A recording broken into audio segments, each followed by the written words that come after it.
You've all heard the cliche, how could a God of love ever send somebody to hell? Well, there's a lot of good ways to answer that question. One of the good ways is to say, it's really each individual that sends themselves to hell, because God did everything that was needed in order to rescue everybody from that. And so if a person refuses His grace, they're actually truly sending themselves to hell. And that's a good way to answer that, and that's correct.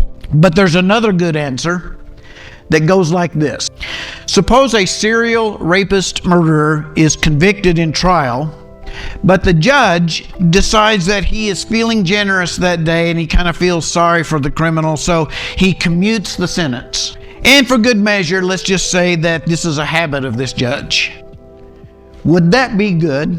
Would that be good? Would he be being a good judge if he did that? No, of course he wouldn't be.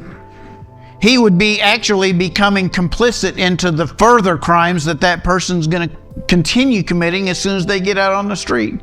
Because they have no fear of justice. They're like, I can do whatever I want.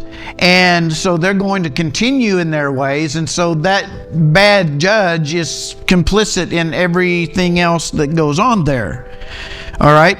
So that would not be loving or good for God not to execute justice, for Him not to do judgment.